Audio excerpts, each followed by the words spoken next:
அனைத்துலக தமிழ் ILC தமிழ் உயிரோடை தமிழில் அன்பர்களே, அரசியல் களம். இன்றைய அரசியல் கள நிகழ்ச்சியில் பிரித்தானியாவிலிருந்து போரியல் ஆய்வாளர் அருள் அவர்கள் இருக்கின்றார். வணக்கம் அரசர்களே. தமிழ் உறவுகளுக்கு அன்பு வணக்கம். உங்களுக்கும் வணக்கத்தை தெரிவித்துக் கொண்டு இன்றைய அரசியல் கள நிகழ்ச்சியில் இலங்கை தீவில் நடைபெறுகின்ற விடயங்களை பார்ப்போம். முதலில் தமிழர் தாயகத்தில் தமிழர்கள் தொடர்பான விடயத்தை பார்ப்போம். உங்களுக்கு தெரியும், தமிழ் மக்களுடைய அரசியல் தீர்வு தொடர்பாக நீண்ட நாட்களாக இந்த விடயங்கள் பேசப்பட்டுக் கொண்டு வருகின்றது. ஒவ்வொரு தடவையும் பேசும் பொழுது ஒவ்வொரு குழப்பகரமான தகவல்கள் வந்து கொண்டிருக்கின்றது. ஒரு சீரான திட்டமில்லாத நிலைமை இருப்பதை நாங்கள் தெளிவாக அவதானிக்கக்கூடியதாக இருக்கின்றது. சமீபத்தில் செய்தி ஒன்று பார்த்திருந்தேன். சுவிட்சர்லாந்தினுடைய தூதுவர்கள் தமிழ் பிரதிநிதிகளை சந்தித்து அரசியல் தீர்வு தொடர்பாக பேசுவதற்கான முயற்சிகள் நடைபெறுவதாக கூறப்படுகின்றது. நிச்சயமாக நீங்கள் இது தொடர்பாக அறிந்திருப்பீர்கள். என்ன நிலைமை என்றதை கூறுவீர்களா? உண்மைதான். 19ஆம் தேதி சுவிஸ் தூதரகம் தமிழ் கட்சிகள் அனைவரையும் ஒன்றாக ஒரு கூட்டத்துக்கு ஒழுங்குபடுத்தி இருந்தது. அந்த கூட்டம் தமிழ் கட்சிகள் அரசியல் தீர்வு தொடர்பான ஒரு விவாதம், தீர்வு அங்க இல்லை, ஒரு விவாதம் தொடர்பாக. ஆனால் அதற்கு பிற்பாடு 2015 இது 19ஆம் தேதி தான் ஒழுங்குபடுத்தியவர். 15ஆம் தேதி கஜேந்திரகுமார் பொன்னம்பலம் அவர்கள் தாங்கள் ஒரு அனைத்து கட்சிகளையும் சேர்த்து இது தொடர்பாக முன்னோடியான ஒரு ஒரு கூட்டத்தை நடத்த அறிவித்தவுடன் சுவிஸ் அதனை தனது கூட்டத்தை பிற்போட்டு விட்டது. முதல் ரத்து செய்யப்பட்டதாக கூறப்பட்டது, பிறகு பிற்போட்டு விட்டதாக கூறப்படுகின்றது. இந்த சுவிஸின் இந்த கூட்டம் தொடர்பான இதை கொழும்பு தமிழ் ஊடகம் ஒன்றுதான் வெளியில் கொண்டு வந்திருந்தது. அது சுவிஸ் அரசாங்கத்துக்கு அந்த ஊடகவியலாளருடன் பேசும்போது கூறினார், தங்களுடன் ஒரு மனக்கசப்பாக விட்டது, அவர்கள் ஏன் இதை வெளியில் கொண்டு வந்தது என்று சொல்லி. அதை வைத்து பார்த்தால் ரகசியமாகத்தான் கூட யோசித்திருக்கிறார்கள். ஏன் ரகசியமாக கூட வேண்டும் தமிழ் மக்களை, இந்த பிரதிநிதிகளை என்றது நாங்கள் நெடுகத்தோடு இந்த ஊடகங்களை கலைச்சிருக்கிறோம். ஏன் நீங்கள் இந்த தமிழ் மக்களுடைய பிரச்சனை வரைக்கு மூடிய அறைக்குள் கூட்டம் போட ரகசியமாக திடீரென்று இப்படி கூட்டம் போட யோசிக்கிறீர்கள் என்ற பல தடவைகள் கூறியிருக்கின்றோம். இந்த சுவிஸ் அரசு என்ற திட்டம் என்ன என்றது இன்னும் தெளிவாக இல்லை. இதன் திட்டம் என்ன என்று சொன்னால், உங்களுக்கு தெரியும், அண்மையில் சுவிஸுக்கு வந்திருந்தார்கள். என்ன பார்க்க வேண்டும் என்று சொன்னால், அவர்கள் இந்த சுவிஸின் பெடரல் சிஸ்டம் தொடர்பாக ஒரு ஆய்வுக்காக வந்ததாக கூறப்பட்டது. அதுக்கு கஜேந்திரகுமார் வந்திருந்தார், சத்தியலிங்கம் வந்திருந்தார், மற்றது NPP அரசின் ஆட்கள் எல்லாரும் வந்திருந்தார். அதுக்கு பிறகு போய்விட்டார். ஆனால் இப்ப இந்த கூட்டத்தை டாக்டர் சத்தியலிங்கமும் சுமந்திரனும் இணைந்து கேட்டதுக்கு அமைவாக இந்த கூட்டத்தை சுவிஸ் ஒழுங்குபடுத்தியதாக கூறப்படுகிறது. ஆனால் அதை உறுதி செய்ய முடியவில்லை. இதில் குருபரனும் இருக்கின்றார். அவர் ஒரு லோ ஃபேம் ஒன்றை அங்கு பதிவு செய்து வைத்திருக்கின்றார். அந்த சட்ட நிறுவனத்துக்கு உரிய நிதி உதவியை சுவிஸ் அரசு தான் வழங்கி கொண்டிருக்கிறதாகவும், அவர்கள் இதற்கு முதலே 2-3 கூட்டங்களை ஏற்கனவே நடத்தி இருப்பதாகவும் கூறப்படுகின்றது. அப்ப நான் கேட்டேன், இப்ப இதுல என்னத்தை பற்றி சுவிஸ் கொண்டு கலைக்க போறது என்று சொன்னால், இடைக்கால அறிக்கை, இப்ப ரணில் கொண்டு வந்த இடைக்கால அறிக்கை போன்ற ஒன்றை முதலில் முன்வைத்து கதைப்பதுதான் இதன் திட்டம் போல் இருக்கிறது என்று கூறியிருந்தார்கள். அதே சமயம் இதை மறைமுகமாகவும் அவர்கள் ஒழுங்குபடுத்தி இருக்கிறார்கள். ஆனால் அதை வெளிக்கொண்டு வந்ததும் இப்போது அவர்களுக்கு ஒரு பிரச்சனையாக மாறி இருக்கின்றது. அண்மை காலமாக உங்களுக்கு தெரியும், 3 நாடுகள் மூன்று நாடுகள் இந்த பிரச்சனையில் தங்களை முழுமையாக ஈடுபடுத்தி கொண்டிருக்கின்றன. ஒன்று சுவிஸ் அரசு, 2வது ஜப்பான், 3வது தென் ஆப்பிரிக்கா. சுவிஸ் அரசை பொறுத்தவரையில் சுவிஸ் இந்த இதுக்கு ஏன் ஈடுபடுகிறது என்று கேட்டபோது, அவர்கள் இந்த தமிழ் NGOக்களை நம்பி அல்லது ஒரு சில கட்சிகளை நம்பி சில முதலீடுகளை செய்திருப்பதாகவும், அந்த முதலீடுகளுக்குரிய லாபம் போட்ட காசை எடுக்க முடியாது என்பதற்காக இதில் தீவிரமாக ஈடுபட்டு வருவதாக தெரிவிக்கப்படுகிறது. உங்களுக்கும் போட்ட காசை எடுக்க முடியாதுன்றதுக்காக பிசினஸ் செய்யறதுக்கு தமிழ் மக்களின் இறமையோ தமிழ் மக்களின் உரிமையோ உங்களுக்கான ஒரு வியாபார பொருள் இல்லை என்பதை முதல் சுவிஸ் அரசு விளங்கிக் கொள்ள வேண்டும். இதே சுவிஸ் அரசு தான் உங்களுக்கு தெரியும், நாங்கள் இந்த ILC ரேடியோவில் தான் கொண்டு வந்திருந்தோம். இங்கு ஒரு அறிக்கையை தயாரித்து புலம்பெயர் மக்களிடையே சாதி சண்டையை மூட்டவழிக்கிட்டதும் இதே சுவிஸ் அரசுதான். அங்கு 95% தமிழர்கள், இலங்கையர்கள் அங்கு வாசிப்பவர்களில் இலங்கையர்களில் பார்த்தீங்கன்னு சொன்னால் 95% தமிழர்கள், 5% சிங்களவர்கள் இருந்த போதும் சுவிஸ் அரசு தமிழர்களுக்கு விரோதமாக ஒரு சிலரை வைத்துக் கொண்டு இயங்குவதும் தெரிந்த விடயம். இது தொடர்பாக பல ஊடகவியலாளர்கள் பல வானொலிகளில் எல்லாம் பேசியிருந்தார்கள். அப்போது பலர் கேள்விகளை கேட்டிருந்தார்கள். என்னென்று சொன்னால், வெளிநாட்டு மத்தியஸ்தம், ஓகே, ஏன் சுவிஸ் அரசு மத்தியஸ்தம் செய்ய வரக்கூடாதா, அல்லது இந்தியாவைத்தான் ஏற்பீங்களா, எங்களுக்கு யாரும் அப்ப யாரை நம்புவீர்கள் என்றெல்லாம் சிலர் கேட்கிறார்கள். என்னென்று சொல்ற ஏட்டிக்கு போட்டிய நாங்கள் யாரையும் நம்பவில்லை. ஒரே ஒரு பதில் தான் இருக்கிறது. நாங்கள் வெளிநாட்டில் நாங்கள் தமிழ் மக்களை தான் நீங்க நம்ப வேண்டும். அவர்கள் அனுசரணையாளர்களாக வரலாமே தவிர தீர்வை திணிக்க முடியாது. சரி, இப்போது தீர்வை எழுதுவது, இப்ப உங்களுக்கு தெரியும் 16 வருடமாக இங்கே தமிழ் அமைப்புகள் எழுதுகிறது. பலர் இப்போதும் எழுதி கொண்டிருக்கிறார்கள். பலர் கூட்டம், இப்பதான் சிவில் அமைப்புகளை எல்லாம் சேர்த்து கூட்டம் கூட்டுகிறார்கள். என்றால் எல்லாம் கூட்டம் கூடி தீர்வை என்னென்று எழுத போறார். தீர்வை எழுதுவது ஒரு தமிழீழ நடைமுறை அரசை நடத்தியவர்கள்.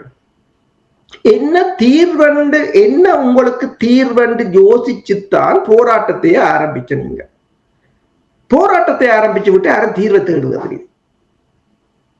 அப்ப இப்ப நீங்க தீர்வு எழுத போறோம் என்று திரிகிறீங்கள் என்று சொன்னால் அதன் அர்த்தம் என்ன? நீங்கள் வெளிநாடுகளை சந்தோஷப்படுத்துகிற தீர்வை எழுத போறீர்கள். அதற்குத்தான் இவ்வளவு நாள் எடுக்குது. இப்ப எனக்குரிய தீர்வை நான் எழுத போறேன்னா நான் அரை மணி எழுதி வச்சுட்டு நான் போடுவேன். நான் பக்கத்து வீட்டுக்காரன், அங்காளி வீட்டுக்காரன், ஜலி வீட்டுக்காரன் எல்லாரையும் சந்தோஷப்படுத்த ஒரு தீர்வு எழுதணும்னா அது எனக்கு நான் எடுக்கும். அதே ஒரு நிலைமையாகத்தான் இருக்கின்றது. இவர்கள் இப்பதான் நான் யோசித்து பார்த்தேன், 16 வருடமாக தீர்வு எழுத முடியாம கிடக்கிறது ஏன் என்று யோசிச்சு பார்த்தால் இதுதான் பிரச்சனை. அவர்கள் தங்களுக்கான தீர்வை எழுதவில்லை.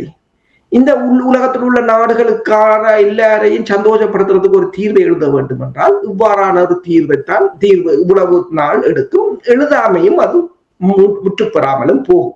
ஏன்னா பேர் வைக்கிறதுக்கே இங்க பெரிய, உங்களுக்கு தெரியும், பல கட்சிகள்கிட்ட பேர் வைக்கிறதுக்கே 3-4 மாசம் எடுக்கும். அது வேறு விடயம். அன்றைக்கு கனடாவில இருந்து ஒருத்தர் வந்தவர் கூறினார், இருந்த அமைப்புகளுக்கு யாரோ சொன்னாங்களா, காங்கிரஸ் என்று பேர் வச்சால் கொஞ்சம் வெளிநாடுகள்ல ஈடுபடும் என்று. அப்ப விடுதலை புலிகள் என்று யாரை கேட்டு பேர் வச்சவர்கள் நீங்கள் செயற்படுறதுதான் இருக்கு. பேர்ல அங்க ஒன்றும் இல்லை. நீங்கள் என்னென்று செயற்படுறீங்களோ அதுலதான் இருக்கே தவிர நீங்க இல்லை. என்னென்று சொன்னால் இயலாதவர்களின் கூடாரமாக இருக்கின்றது. இந்த இயலாதவர்களின் கூடாரத்தை இந்த நாடுகள் தங்களுக்காக பயன்படுத்திக் கொள்வதாகத்தான் இருக்கின்றது. அதிலும் இந்த சுவிஸ் அரசு ஏதோ தெரியாது மிக மூர்க்கத்தனமாக நிற்கின்றது. அவர்களுடைய கூட்டம் தொடர்பாக வெளியில் கொண்டு வந்தது கூட அவர்களுக்கு இப்போது கோபமாக போய்விட்டது என்றும் கூறப்படுகின்றது. ஆனால் கயந்திரகுமார் பொன்னம்பலத்தை பொறுத்தவரை அவர்களுடைய கட்சி ஓரளவு இதனை மோப்பம் பிடித்து விட்டார்கள். இதை யார் ஒழுங்குபடுத்துகிறார்கள்? சத்தியலிங்கம், சுமந்திரன் போன்றவர்கள் ஒழுங்குபடுத்துகிறார்கள். ஆனால் இதை கொண்டு வரப்போது அவர்களால் நிராகரிக்கப்பட்டதை கொண்டு வந்து அங்கு பேசுவதென்றால் அதில் பயனில்லை. ஆனால் இருந்தாலும் போகலாம், பிரச்சனை இல்லை. போய் இல்லை என்று சொல்லிவிட்டு வருவது, போகாமல் விடுவதை விட போய் இன்னென்னதான் எங்களுக்கு தேவை என்பதை சொல்லிவிட்டு வருவது நல்லதாகத்தான் இருக்கு. இது ஒரு பக்கம் நடக்கிறது.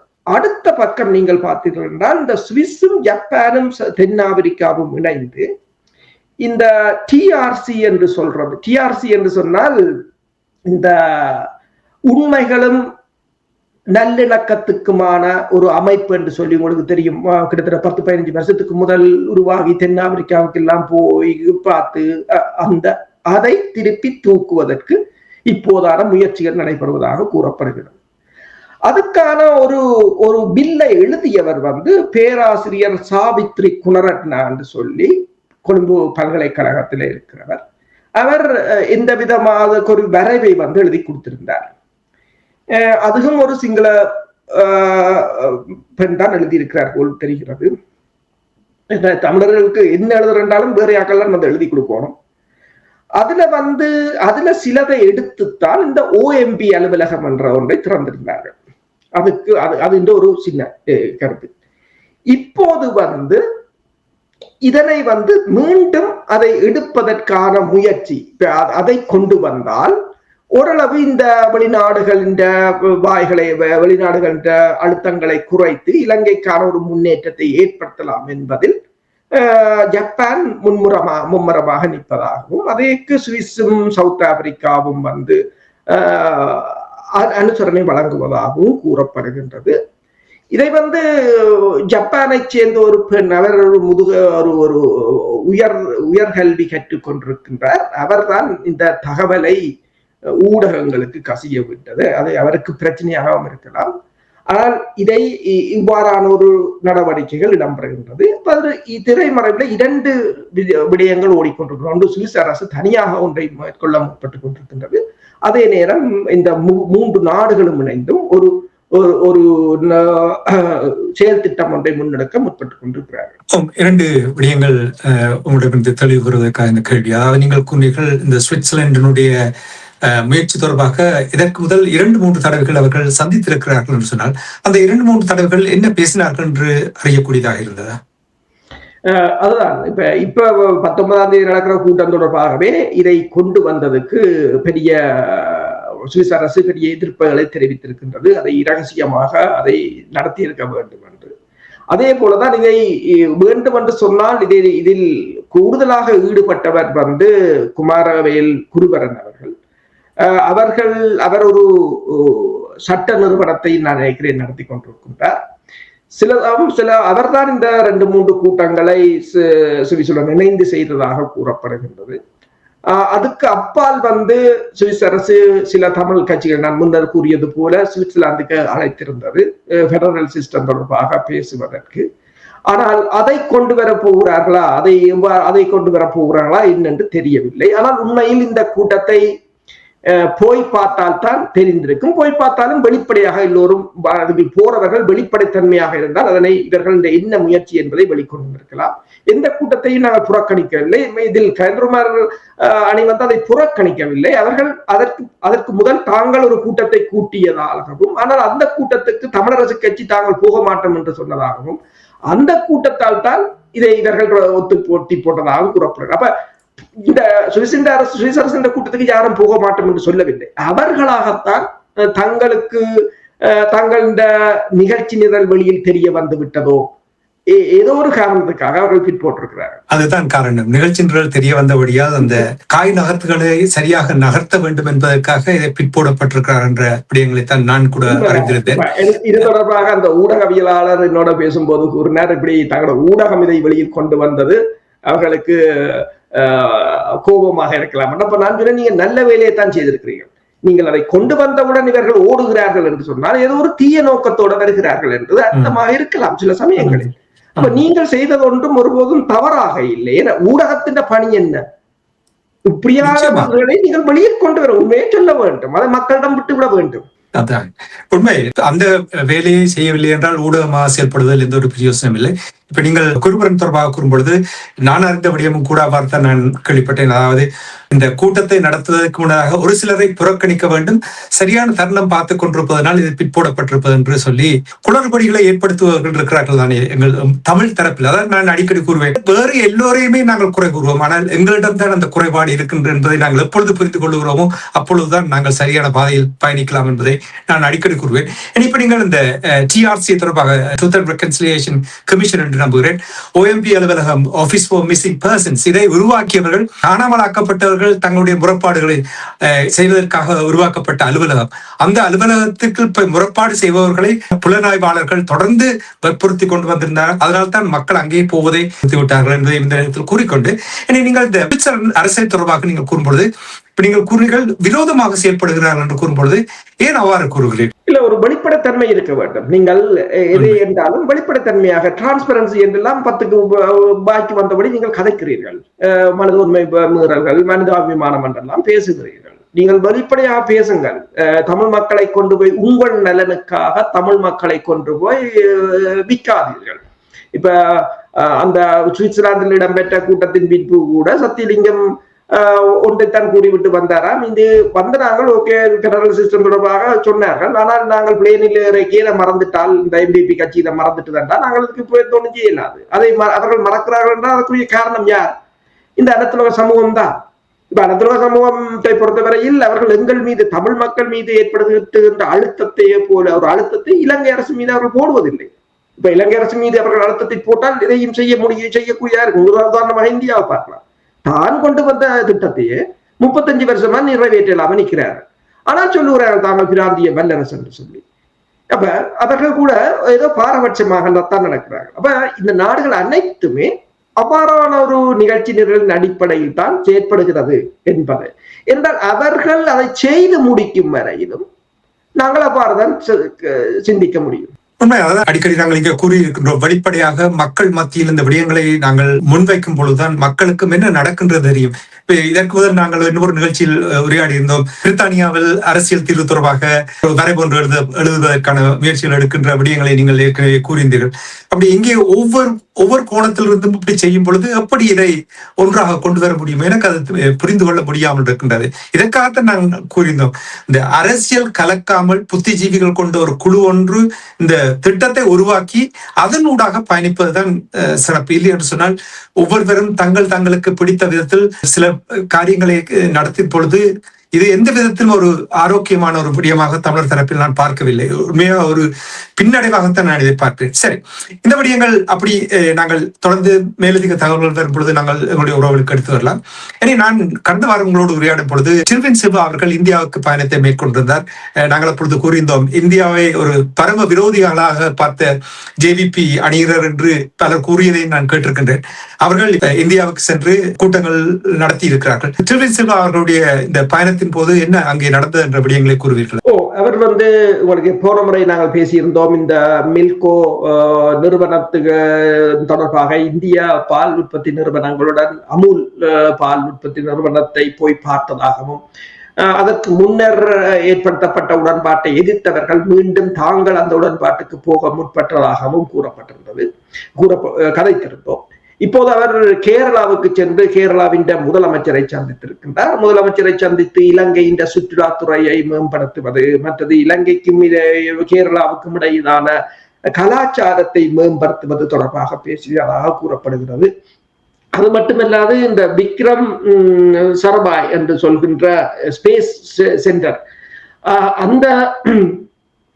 அந்த விண்வெளி ஆய்வு மையத்துக்கு ப்ளூ எக்கானமி என்று சொல்லுவார்கள், அங்கும் சென்றதாகவும் அங்கிருந்து அங்கு சென்றது மட்டுமல்லாது இலங்கைக்கும் இந்தியாவுக்கும் இடையிலான பொருளாதார மற்றது தொழில்நுட்ப பரிமாற்றங்கள் தொடர்பாக பேசியதாகவும் கூறப்படுகின்றது. அதாவது ஏதோ ஒரு வகையில் இந்தியாவை தற்போதைய நிலையில் தாங்கள் இந்த ஜேவிபி அரசை பொறுத்தவரையில் தங்கள் அரசின் தப்பி பிழைக்கும் உத்திக்காக, அதாவது தங்கள் அரசின் சபைகளுக்காக இந்தியாவையும் ஏதோ ஒரு வகையில் அனுசரித்து போவதற்கான ஒரு முயற்சியாகத்தான் இருக்கின்றது. பொருளாதார ரீதியாக பார்த்தால் பொருளாதார ரீதியாக மிகப்பெரிய ஒரு சவாலான நிலையில் தான் தென்னாசியா இப்போதும் இருக்கின்றது. கடந்த வாரத்துக்கும் இந்த வாரத்துக்கும் இடையிலான மாற்றங்கள் கடகடந்து மாறிக்கொண்டிருக்கின்றது. கடந்த வாரம் உங்களுக்கு தெரியும் 18% வரி இந்தியாவுக்கு, பங்களாதேசத்துக்கு 19-20% வரி என்று இந்தியர்கள் துள்ளி குதித்தார்கள். இந்த வாரம் அமெரிக்கா பங்களாதேசம் அமெரிக்காவில் இருந்து வாங்குகின்ற பருத்தி பஞ்சில் உடுபுடவை செய்து அனுப்பினால் 0 என்று சொல்லிவிட்டது. அப்ப 0%க்கும் 18%க்கும் மிகப்பெரிய ஒரு பிரச்சனை. இப்போது சொல்கிறார்கள் இந்தியாவுக்கு அமெரிக்கா முதுகில் குத்தி விட்டது என்று சொல்லி. இப்படித்தான் நடந்து கொண்டே இருக்கின்றது. அப்ப இது எல்லா நாடுகளையும் ஒரு மிகப்பெரிய ஒரு பாதிப்பான ஒரு நிலைக்குத்தான் கொண்டு செல்லும். பெருமளவான வங்கிகளும் பெருமளவான நிதி நிறுவனங்களும் முறிந்து விடக்கூடிய ஒரு நிலையில் தான் இருக்கின்றது. இந்த ரிசெஷன் கிட்டத்தட்ட 2008 விட அல்லது 1930களில் ஏற்பட்ட அந்த டிப்ரெஷனை விட மிக மிக பெருமளவான ஒரு தாக்கத்தை உண்டு பண்ணும். ஏனென்றால் அப்போதைய தாக்கங்களின் போது ஓரளவு இந்த உலகத்தை மீட்கக்கூடிய நிலை இருந்தது. ஆனால் இப்போது அவ்வாறான ஒரு நிலையும் இல்லை என்றுதான் கூறப்படுகிறது. உதாரணமாக நீங்கள் பார்க்கலாம், பிட்காயின் கூட ஒரு நாளில் $13,000 கீழே சரிந்திருக்கின்றது. இப்போ மக்களை பொறுத்தவரையில் எந்த இடத்தில் முதலீடு செய்வது, எதை வாங்குவது, எதை விற்பது என்று தெரியாத ஒரு நிலையில் தான் இருக்கிறார்கள். இனி வரும் காலத்தில் எந்த நாணயம் ரிசர்வ் கரன்சியாக இருக்க போது கூட யாரும் சொல்ல முடியாத ஒரு நிலை. அப்ப இலங்கை இதற்குள் இந்த பிராந்திய நாடுகளை ஓரளவு அரவணைத்து போவதன் ஊடாக தங்களின் சவைவலுக்கு இலங்கை இப்போது முற்பட்டு கொண்டு நிற்கின்றது. அதன் ஒரு அங்கமாகத்தான் இவர் இந்த பயணத்தை பார்க்கலாம். பிராந்திய நாடுகள் மட்டுமில்லை, இப்ப இலங்கை தீவை நீங்கள் எடுத்து பார்த்தீர்கள் என்றால் இலங்கையில் அமெரிக்காவுடைய வர்த்தக குழு ஒன்று பயணத்தை மேற்கொண்டிருக்கின்றார்கள். இனி பிரித்தானியாவுடைய இலங்கைக்கான தூதுவர் மாத்திரைக்கு பயணத்தை மேற்கொண்டிருக்கின்றார்கள். இப்படி அங்கே நிறைய பயணங்கள் மேற்கொள்ளப்படுகின்றது. நகர்வுகள் இவர்களுடைய அணுகுமுறைகளில் வித்தியாசம் காணக்கூடியதா இருக்கின்றது. என்ன அவதானிக்கிறீர்கள் இந்த பயணங்கள் தொடர்பாக? உண்மைதான். திடீரென்று இலங்கையில் இந்த மேற்குலக நாடுகளின் முனைப்புகள், இப்போ நாங்கள் பேசியிருந்தோம் சுவிஸ் தூதரகத்தின் தமிழர் தொடர்பான முன்முயற்சி, அதே போல அமெரிக்காவின் வியாபார குழு பிசினஸ் டெலிகேஷன் இலங்கைக்கு சென்றிருக்கின்றது. அவர்கள் சென்று போன தடவை உங்களுக்கு தெரியும், ஜூலி சங் கூட பதவி விலகுவதற்கு முதல் கொழும்பு துறைமுகத்துக்கு தான் சென்றிருந்தார். இப்போதும் அவர்கள் கொழும்பு துறைமுகத்துக்கு சென்றிருக்கிறார்கள். சென்று அவர்கள் அங்கிருந்து சொன்ன கருத்து என்னென்று சொன்னால், அமெரிக்காவின் வர்த்தகத்துக்கு கொழும்பு துறைமுகம் மிக மிக முக்கியமானது. அதே போல இந்தோ பசிபிக் பிராந்தியத்தின் பாதுகாப்புக்கும் அது முக்கியமானது என்ற இரண்டையும் வலுப்பட சொல்லியிருக்கிறார்கள். அது மட்டுமில்லாது அவர்கள் இன்னொன்றையும் கூறியிருக்கிறார்கள், இந்த துறைமுகத்தின் நவீனமயப்படுத்தல், தொழில்நுட்ப உதவிகள், டிஜிட்டலைசேஷன் எல்லாவற்றுக்கும் அமெரிக்கா தனது தொழில்நுட்பத்தை வழங்கப் போவதாகவும் அதனை மேற்கொண்டு முன்னகர்த்த போவதாகவும் கூறியிருக்கிறார்கள். இது என்னென்று சொன்னால், நீங்கள் பார்த்தீர்கள் என்று சொன்னால், இப்ப அமெரிக்காவுக்கும் இந்தியாவுக்கும் இடையிலான வர்த்தக உடன்பாட்டை தொடர்ந்து இந்தியா ரஷ்யாவிடமிருந்து எரிபொருட்களை வாங்கவில்லை என்று சொல்லப்பட்டது. ஆனால் ரஷ்யா வெளிவார அமைச்சர் சொல்லியிருக்கிறார் இந்த வாரம், இல்லை அப்படி ஒன்றும் இல்லை, வளமை போலவே கடந்த டிசம்பர் மாதமும் இந்த ஜனவரி மாதமும் இந்தியா எரிபொருள் கொள்முதல் சீராகத்தான் இருக்கின்றது, குறைவடையவில்லை என்று கூறியிருக்கின்றார். அதே நேரம் சீனாவின் வெளிவிவகார அமைச்சகம் சொல்லியிருக்கிறது, இந்தியாவை ஐக்கிய நாடுகள் சபையின் பாதுகாப்பு சபையில் நிரந்த வீட்டோ அதிகாரம் உள்ள ஒரு நாடாக கொண்டு வருவதற்கு சீனா உதவிகளை வழங்கும், சீனா ஆதரவை வழங்கும் என்று கூறியிருக்கு. இதொரு பெரிய ஒரு மாற்றமாகத்தான் பார்க்கப்படுகின்றது. அப்ப இது என்னென்று சொன்னால், இந்த இந்து சமுத்திர பிராந்தியத்தில் இந்தியா அமெரிக்காவின் நலன்களுக்கு இந்தியாவை பயன்படுத்துவது ஒரு மட்டுப்படுத்தப்பட்ட ரீதியாக இருக்கும் என்றுதான் அமெரிக்கா கருதுகின்றது. எனவேதான் தனக்கொரு கூட்டாளியாக இலங்கையை கையகப்படுத்த அமெரிக்கா முற்பட்டு நிற்கின்றது. அது அமெரிக்க தூதுவர்கள், அமெரிக்க குழு கொழும்பு துறைமுகத்தில் நிற்கிற அதே சமயம் கொழும்புக்கான பிரித்தானிய தூதுவர் மாத்திரைக்கு பயணம் செய்திருக்கின்றார். அங்கு சென்று அவர் சென்ற நோக்கத்தை அவர் கூறும்போது அதில் எழுதியிருக்கின்றார் தனது ட்விட்டர் தளத்தில், national politics and energy policy என்றுதான் சொல்லி இருக்கின்றார். அதில் ஸ்ரீலங்காவின் எரிசக்தி துறை பிரதி அமைச்சரையும் கூட்டிக் கொண்டு தான் சென்றிருக்கின்றார். அங்கு சென்றவர் அங்கு இருக்கின்ற தொழிற்சாலைகளை பார்வையிட்டு இருக்கின்றார். அதே சமயம் இன்னொன்றையும் அங்கு இருக்கின்ற விகாரைக்கு சென்று தேரர்களை சந்தித்து அவர் ஒன்றை கூறியிருக்கின்றார், தேரர்கள் மனித உரிமைகளை பாதுகாப்பது, சுற்றுப்புற சூழலை பாதுகாப்பதில் மதம் அதில் பங்களிக்க வேண்டும் என்ற மாதிரியும் கூறியிருக்கின்றார். அதே சமயம் வாஷிங்டன் டிசியில நீங்கள் பார்த்தீர்கள் என்று சொன்னால், இந்த புத்திஸ்ட் வாக் ஃபார் பீஸ் என்று சொல்லி உலக அமைதிக்காக பௌத்த துறவிகளின் நடைப்பயணம் என்று 200 பேர் நடைப்பயணத்தை மேற்கொண்டிருக்கிறார்கள். அதற்கு ஸ்ரீலங்கா தான் முழுமையான ஆதரவுகளை வழங்கி இருக்கின்றது. அதே சமயம் ஆஸ்திரேலியாவின் தூதுவர் வட பகுதிக்கு சென்று யாழ்ப்பாண பகுதிக்கு சென்றிருக்கின்றார். அங்கிருந்து அங்கிருந்த நிலைமை தனது காணொலியாக அதை பதிவு செய்து வெளியிட்டிருக்கின்றார். இப்ப ஏதோ ஒரு வகையில் இப்போது இலங்கை ஒரு மிக மிக ஒரு முக்கியத்துவம் வாய்ந்த பகுதியாக மாறிக்கொண்டு வருவதைத்தான் இந்த பயணங்கள் காட்டும். அதுக்கு முக்கிய காரணம் அமெரிக்கா இந்தியா மீது ஏற்பட்டிருக்கின்ற அதிருப்தி தான் முக்கிய காரணம் என்று நம்புகிறீர்களா? உண்மைதான். என்னென்று சொன்னால் 2026 பிரிக்ஸின் தலைமை பொறுப்பை இந்தியா ஏற்கின்றது. 2027 பிரிக்ஸின் தலைமை பொறுப்பை சீனா ஏற்கின்றது. இருவரும் அங்கு கட்டித்தழுவி தாங்கள் ஒன்றாக இந்த பிரிக்ஸை முன்னேற்றுவோம் என்று கூறியிருக்கிறார்கள். அதே நேரம் ஐக்கிய நாடுகள் சபையில் இந்தியாவுக்கு ஆதரவை வழங்க சீனா முன் வந்திருக்கின்றது. அதே போல சீனாவிலிருந்து பயணிக்கின்ற விமானங்களுக்கு அதாவது விமானங்களை அனுமதிக்கவும் சீனாவின் முதலீடுகளை அனுமதிக்கவும் என்று சொல்லி இந்தியா பல வழிகளில் சீனாவுடனான நெருக்கமான பிணைப்புகளை ஏற்படுத்தி கொண்டிருக்கிறது. சீனா ரஷ்யாவின் எரிபொருட்களை வாங்குவதில் முன்னணி நாடாக இப்போது சீனா நிற்கின்றது. அதுக்கு அடுத்த நிலையில் இந்தியா நிற்கின்றது. இந்தியா வெனிசுலாவிலிருந்து எண்ணெயை வாங்கும், அமெரிக்காவிலிருந்து எண்ணெயை வாங்கும் என்றாலும் இந்தியாவுக்கு ரஷ்யா கொடுக்கின்ற டிஸ்கவுண்ட் பிரைஸ்ல இந்தியா எங்கும் எடுக்க முடியாது. அதை வாங்குவதென்றாலும் இந்தியாவுக்கு $10 பில்லியன் நட்டமாகத்தான் முடியும் என்று கூறப்படுகிறது. அப்ப உணவு நிலைக்குள்ளும் அமெரிக்காவுக்கு ஒன்று தெரிகிறது, இந்தியாவையோ அல்லது சீனா அவர்களுக்கு எதிரியாக இருப்பதால் இந்தியாவுடனான உறவுகள் தங்களுக்கு ஒரு போதும் பெருசளவில் பலன் அளிக்காது என்றுதான் அவர்கள் கூறுவார். இனி உறுதிப்படுத்தாத செய்திகள் வருகின்றது. அதாவது அமெரிக்கா பாகிஸ்தானை பயன்படுத்தி இந்தியாவில் குழப்பத்தை ஏற்படுத்துவதற்கான முயற்சிகள் கூட எடுப்பதாக கூட கூறுகிறது. அது உறுதிப்படுத்தப்படவில்லை செய்திகள். இருந்தாலும் அங்கே சில சமூக வலைத்தளங்களில் இவ்வாறான தகவல்கள் பரவப்பட்டிருக்கின்றது. நன்றி அரசோலை. இன்றைய நிகழ்ச்சியில் இணைந்து இலங்கையில் உள்ள அரசியல் நிலைமைகளை உயிரோடை தமிழ் உறவுகளோடு பகிர்ந்து கொண்டிருப்பதற்காக உயிரோடை தமிழ் அன்பர்கள் சார்பாக நன்றி குறிக்கொண்டு மீண்டும் என்ன ஒரு நிகழ்ச்சியில் இணைந்திருப்போம். அதுவரைக்கும் நன்றி, வணக்கம். நன்றி. எமது பார்வையாளர்களுக்கு வணக்கம். மக்களின் குரலாய் ஓங்கி ஒலிக்கும் இலக்கு மின்னிதழ் மற்றும் உயிரோடை தமிழ் வானொலி ஆகிய இவ்விரு ஊடகங்களும் உங்களைப் போன்ற எமது நேயர்கள் நண்பர்களின் ஆதரவிலேயே இயங்கி வருகின்றன. மிக குறைந்த வளங்களுடன் பல இடர்கள் மற்றும் தடைகளை தாண்டி பயணிக்கும் எமது ஊடகங்களின் பணிகள் மேலும் வளர உங்களால் முடிந்த நிதியுதவியை வழங்கி இன்னும் காத்திரமான செயற்பாடுகளை முன்னெடுக்க உதவுமாறு மிகவும் பணிவன்புடன் வேண்டி நிற்கின்றோம். உங்கள் பங்களிப்பு உங்களின் உரிமை குரலாய் ஓங்கி ஒலிக்கும். நன்றி.